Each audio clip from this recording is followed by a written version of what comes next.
How many of you, like me, are having a hard time finding stuff to watch on TV? Isn't it amazing that we've got more stuff to watch than we've ever had? Like I've got, I don't know how many apps with how many channels, how many shows that I can watch anytime that I want to, and yet I still can't find anything to watch on TV. Anybody know what I'm talking about? Paralysis of analysis, maybe. I don't know. Maybe there's not good stuff on TV. I'm not really sure. But what I've discovered here lately is that it's just hard to beat a good Western. Anybody know what I'm talking about? It's hard to beat a good Western.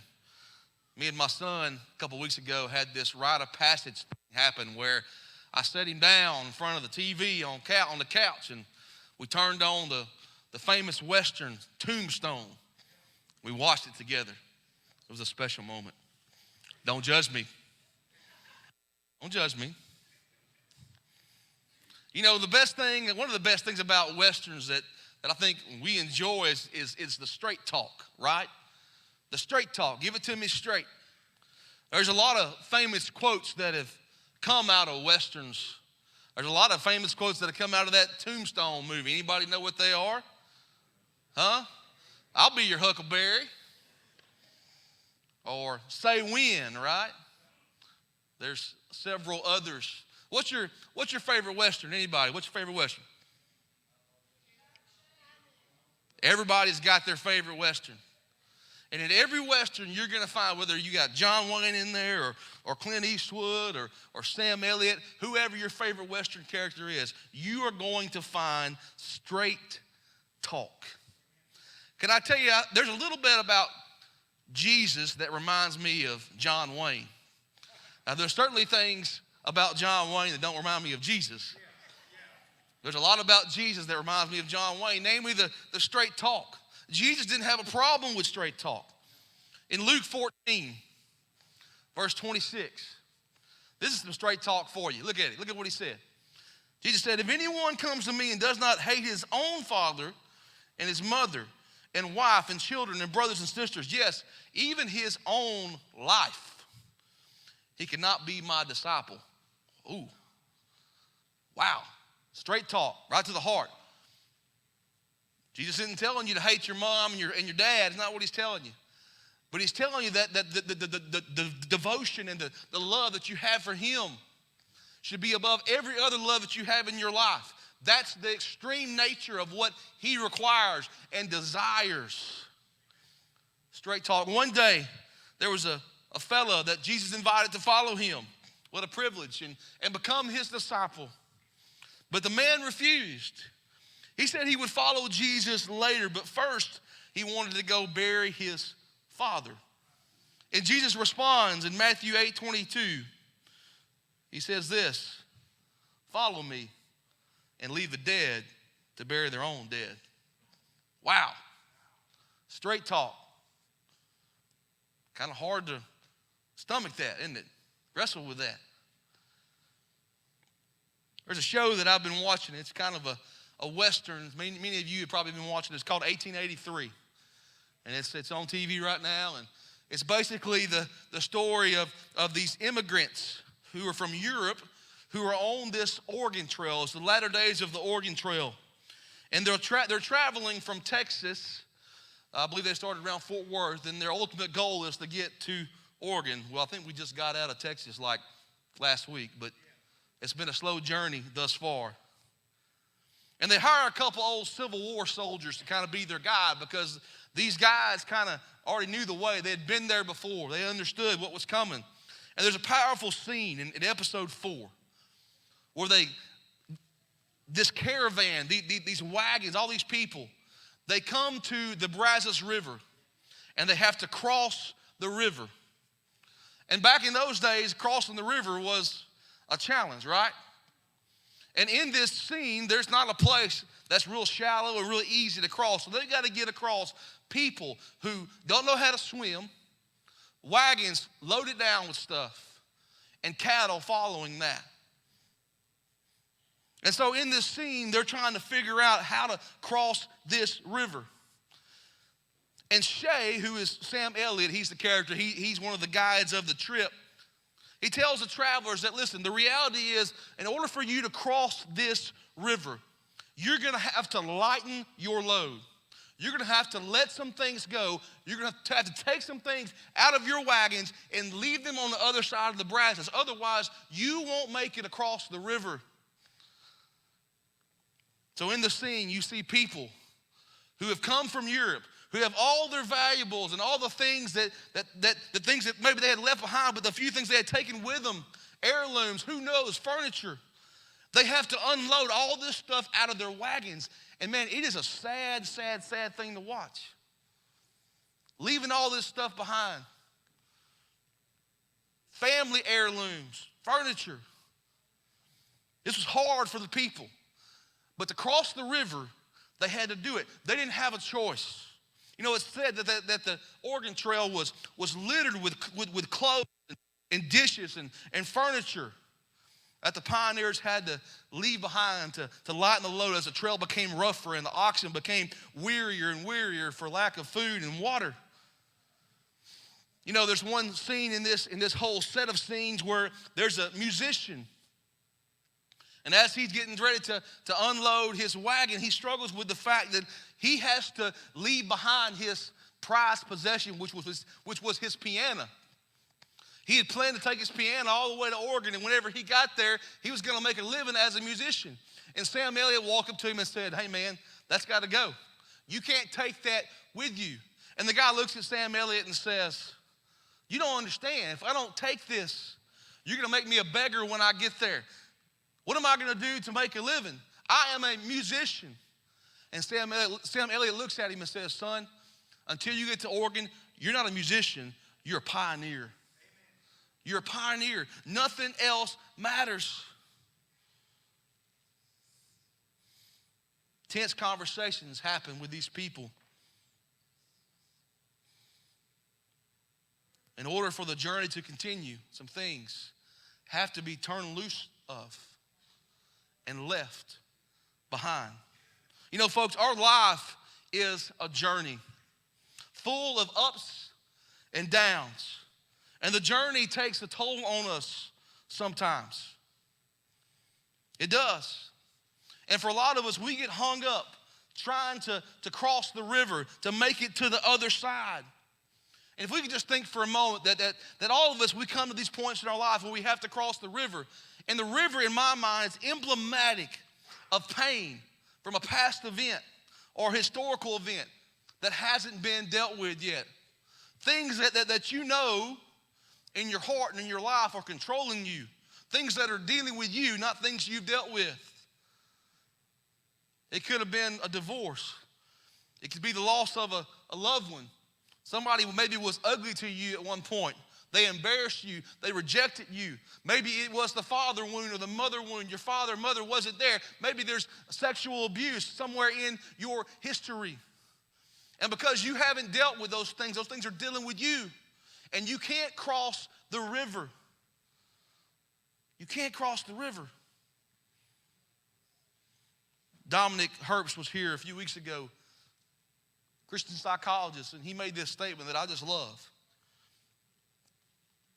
He says that the event is in the past, but the impact of that event and the pain from that event is imprinted on your soul. And when you don't deal with that, when you don't realize that, it becomes infected. And over time, what happens? Infections get worse and worse, and they grow. And for a lot of us, unfortunately, years and years go by, and infection gets worse, and it almost becomes like a cancer. Time wasted, years lost, hung up trying to figure out how to cross this river. I want you to cross the river, folks. I want us to be people who will cross the river. Get over those things in our past. Don't let those things own us any longer. Move forward. I want us to cross the river, but for some of us, our wagons are too heavy to get across, and we must be willing to lighten the loads in our wagons, even the heaviest items. Nothing is off limits. No area, even the deepest, darkest place of our lives, none of those things are off limits. And for some of us, the heaviest thing that we need to unload this morning is our pride. Amen. Because our pride tells us we're okay, that we're fine. But the reality is you're hung up on the wrong side of the river. And if you will just face the situation, the reality of the situation in your life, you will be able to cross the river. But there's a little thing in your mind that tells you, you got it. You're good. You don't need anybody's help. You don't need to talk about that thing. And you know in your heart of hearts, that's not true. You know, pride is the root of almost every sin, if you think about it. It's the worst sin. Pride. If you don't deal with your pride, if you don't unload that before you try to cross the river, you'll drown. Or you'll stay stuck on this side of the river, and you'll continue to be stuck in 1983 or 1883 or 2003, whenever that event happened, you'll be stuck. See, in order to get across the river and on with your journey of life toward your destiny, toward the promised land, toward the abundant life that Jesus promised to us, there's no area of your life, no thought pattern, no history, nothing is off limits if you want to get away from those things that you're struggling with. God's chosen people, the Hebrew people, talked about all throughout the Bible, especially in the Old Testament. Called Israelites at one point, Hebrews at others, and they go by other names throughout the course of the Bible. But in Exodus, the Hebrew people were blessed to be liberated and led out of Egypt by Moses. And God took them on a journey toward the promised land. And they come to a river, and what happens? To a sea. They think, how in the world are we going to get across this thing? The Egyptians are coming after us. We got this big sea, and God parts the Red Sea. He does this miracle that we talk about even today. It's amazing. God does this thing where they can just walk across the Red Sea. But can I tell you that for most of us, and probably for all of us, the reality is God's not going to part the river for us to walk across. It's going to be more like it was in 1883, where we have to struggle to get across the river. It's going to be a challenge, but we can do it. I want us to cross the river. Although these Hebrew people, these Israelites, did get across that sea, did get across that river, later because of disobedience and faithlessness in God, they were sentenced to do what? To wander for 40 years in the desert, in the wilderness. And the whole generation was unable to see the promised land that God had promised to them. A whole generation because of disobedience and faithlessness toward God. Lost years that people will never get back, years that can't come back. I wonder if that, for how many of us, we look back on our lives and we think, I've got a lot of lost years in my life. There's a lot of years that I spent that I wasn't very productive. Bad things happen, and I just can't get those things back. I was just kind of wandering in the desert for those years. Eventually the people of God were allowed to enter into the promised land, but after this whole generation had passed away and their years were basically wasted. These Hebrew people were caught up in this cycle of destruction. If you read throughout the Old Testament, you'll see these kind of things happening over and over again. It's this cycle where God would bless them. Then these Hebrew people, these Israelites, would forget about God or even start to question God. Then they would rebel against God. Then God would punish them. And then eventually the people would turn back to God, and God blesses again. And it happens over and over and over again in Scripture. You think they would learn their lesson. For example, later on, these people, God sends a plague to these rebellious people, to his people in Judah actually at the time. And in the book of Joel, we see this happening. Because of their disobedience, in order for God to kind of wake them up and bring them back to himself, he sends a plague on them. For years, he sends locusts and other insects to come and wipe out everything green. Can you imagine? Locusts and insects come and kill everything, every plant that was green. They swarm and they devastate crops and cause major agricultural damage, which ultimately leads to famine and starvation. Not a plague I want to be a part of. Not a fun time to be alive. Let me ask you, just as God calls those people to wander in the desert, just as God sent that plague to his people with locusts and other insects to come eat everything green, years that were wasted because of disobedience. Let me ask you, what are the years that the enemy has caused you to lose? What are the years that the enemy has taken from you? Years of sin, when you didn't walk with God, when you were unfulfilled, where you struggled with depression and disappointment and anxiety and pain. Years where no good fruit came. Wasted years. The situation in the book of Joel seems hopeless. Plagues are devastating the land. The Hebrew people, the people of Judah are struggling. They're starving. But then God offers a bit of hope. And I want us to focus on this today. In the midst of the struggle, in the midst of the wandering, in the midst of the desert, in the midst of the plague, God offers this bit of hope. He gives a word of restoration in Joel 2:25. Look at this.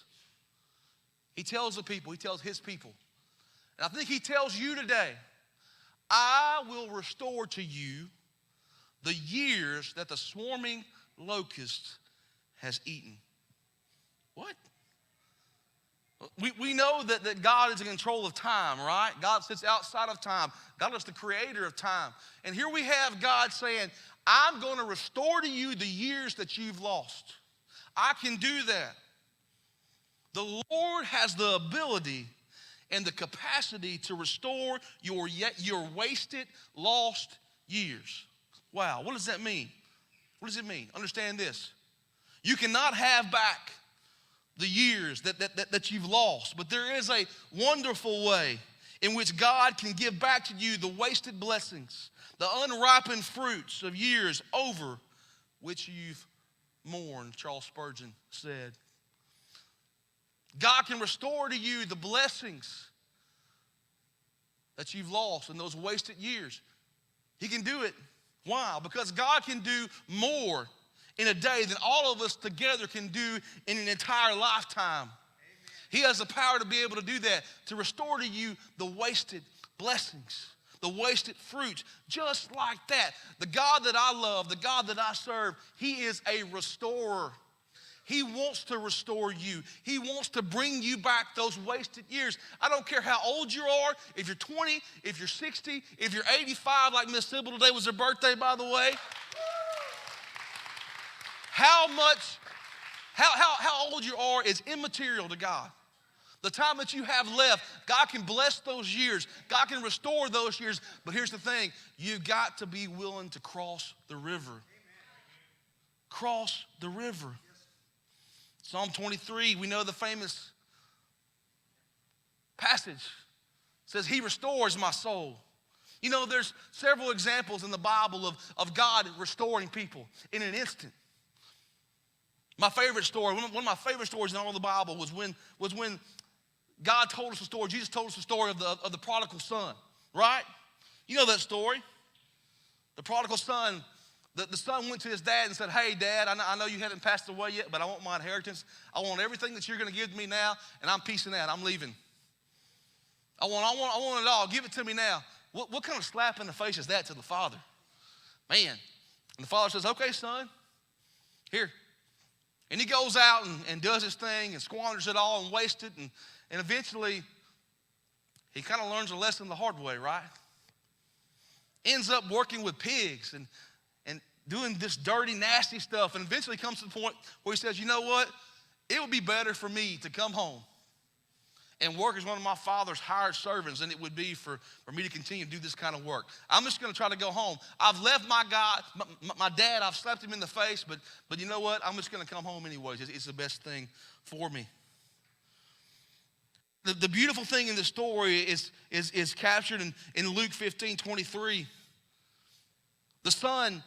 The prodigal son returns home, and the father sees him from a distance. Says, who's that? What is that? That's my son coming home. And he says, hey, bring quickly the best robe. and put it on my son. He's come home, and put a ring on his hand and put shoes on his feet. Bring the fattened calf and kill it, and let us eat and celebrate.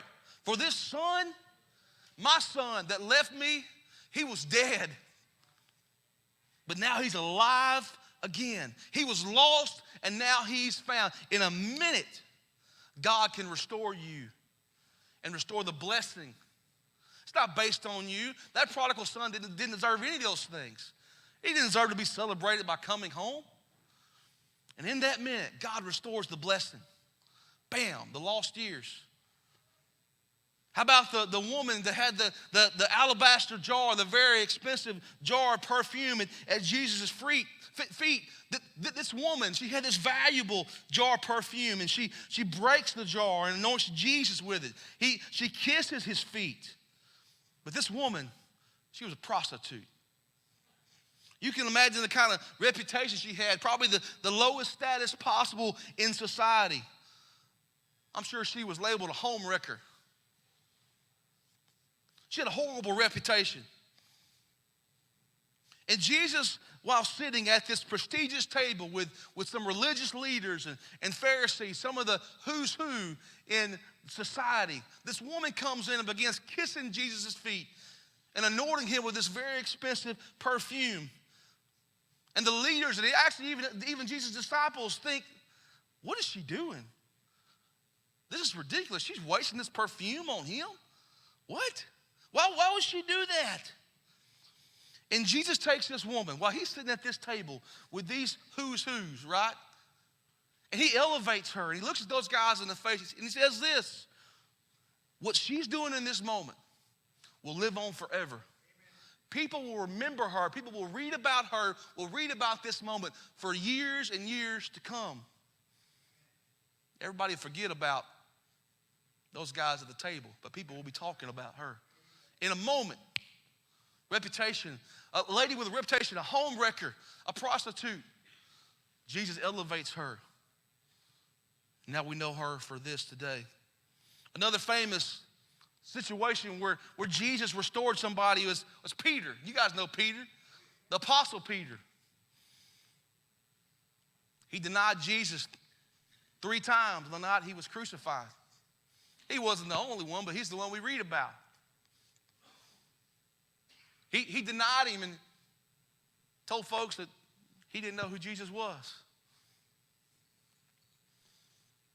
After telling Jesus he wouldn't do it. And so Peter, after realizing that Jesus was actually alive and he wasn't dead any longer, comes face to face with Jesus. And he knows that Jesus knows that he denied him, that he betrayed him, right? Basically in denial. And in that moment, Jesus looks at him and says, Peter, feed my sheep. I've got something big for you coming. You will not be defined by this moment. The years, yes, people will know about the situation, will read about the situation, yes, but you will not be defined by this. There is blessing coming for you down the road. And Jesus sent Peter out, and Peter started churches all over the place. We're here today because of what Peter did. Peter's boldness. Peter, in a moment, Jesus restores, brings him back. So the question is this, Pastor, I look back over my life and there are years that have been wasted, years that have been lost. How do I partake in this? How can I be a part of this restoration of lost years? If you're telling me that God is offering that to me today, I don't know about you, but I want some of that.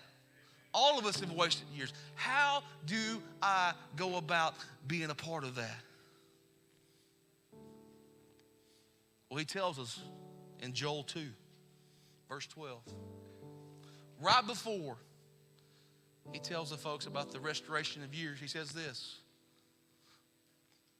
The Lord God says, turn to me now while there's time. Give me your hearts. come with fasting and weeping and mourning. Don't tear your clothing in grief, but tear your hearts instead. Return to the Lord your God, for he is merciful and compassionate. He is slow to get angry and filled with unfailing love. He is eager to relent and not punish. Who knows, perhaps he will give you a reprieve, sending you a blessing instead of a curse. You know, when we mourn and when things happen, we move the flag down to half-mast, right? We light a candle, have these outward showings of grief. And in this culture, these people would, when they were troubled or when they were hurt or when they were struggling or grieving, they would tear their clothes as a sign that they were in that state. But God tells us that that's not what I desire. That's great. But what I want from you is for you to tear your heart. Tear your heart. See, this restoration of years, this restoration depends on sincere repentance. If we're going to cross the river, we've got to be willing to be honest with God, to repent, to turn back to him, to unload everything, to unload our pride and leave it on the other side, to surrender our hearts.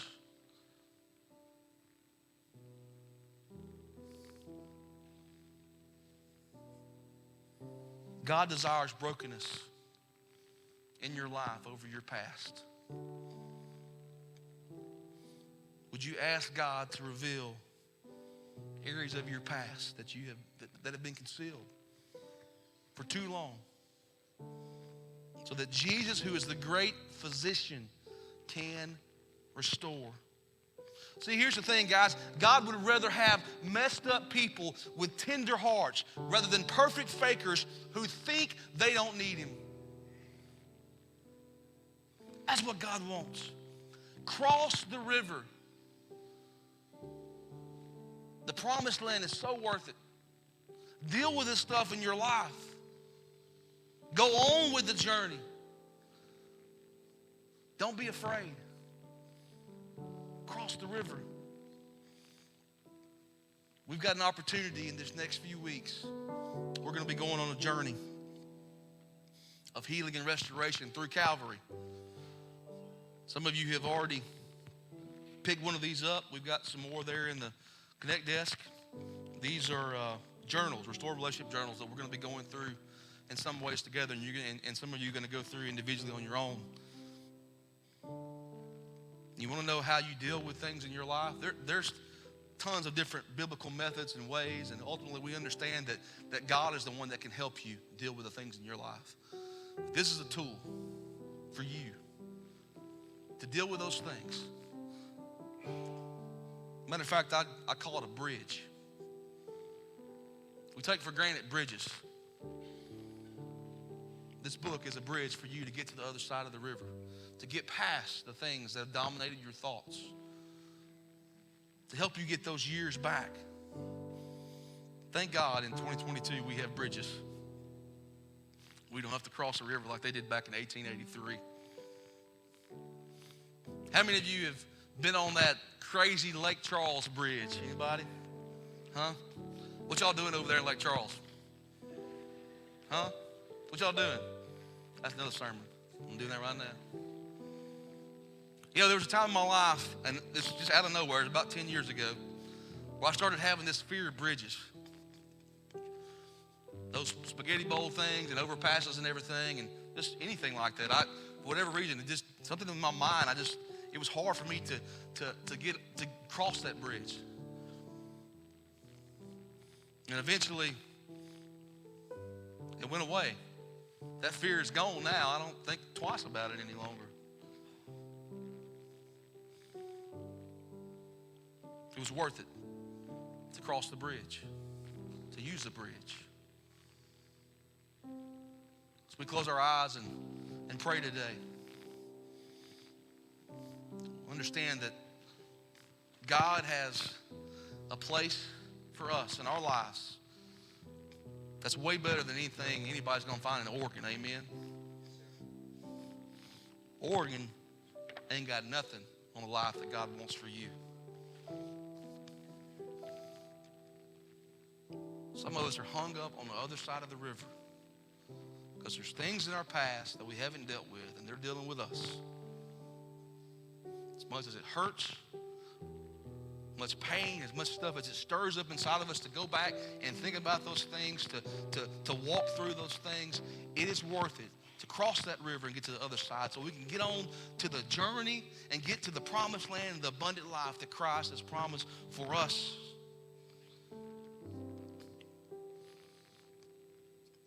God, I pray for people in this room that's struggling with pride. The pride that says, you know what, I don't need this. I'm fine, I'm good. But you wake up every morning and the first thing on your mind is worry and anxiety. Some of us struggling with guilt and shame and depression, panic, anxiety attacks. Just the inability to even contribute in a meaningful way anywhere. If you have those things in your life, you haven't crossed the river yet. There's some things that need to be dealt with. And this morning, God desires from you one thing: surrender. A broken heart. Would you say to God right now, those things in my life, the things in my mind right now, God, I give that to you. I say here and now, I'm willing to walk through whatever it takes. I'm willing to go through this thing again just so I can get to the other side. I'm ready to let the past be the past. I'm tired of that. I'm tired of it dictating what I do and how I feel and controlling where I go and what I do and what I don't do and what I say. I'm surrendering my heart to you today, God. Would you restore the wasted years? God, I'm broken over the things. Some of the things that have happened to me that I had no control over, that weren't my fault. God, I'm broken today. Some of the things that were my fault that I did, God, I'm broken today. I surrender those things to you. I want to go to the promised land. I want to see restoration of my family and my relationships and with you, God. Jesus, if there's anybody in this room that hasn't made the choice and the decision to trust you today, they haven't crossed that bridge, they haven't crossed that river, God, today is the day. If you're struggling with things in your life, healing and addictions, all those kind of things, listen, there's all kind of treatment out there that will help you, and those are gifts from God, but nothing will solve the problem outside of Jesus. You need Jesus in your life today. Jesus will help you get to the other side. You've tried everything else. Jesus is here today. He's here to meet you today. He knocks on the door of your heart. Would you just let him in? Would you trust him today?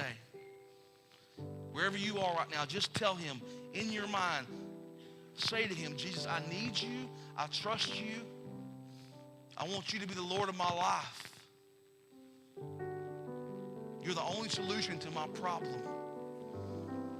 He'll change your life. Father, thank you for this church. And I pray for this journey that we're about to go on. This journey of healing and restoration and help. God, I pray that we would be pointing in the right direction toward the promised land after this message today. And as we go on this journey, God, you would bless our steps. You would bless our trail and bless our path. We love you and we need you, Jesus. And we thank you for all you do for us. Amen.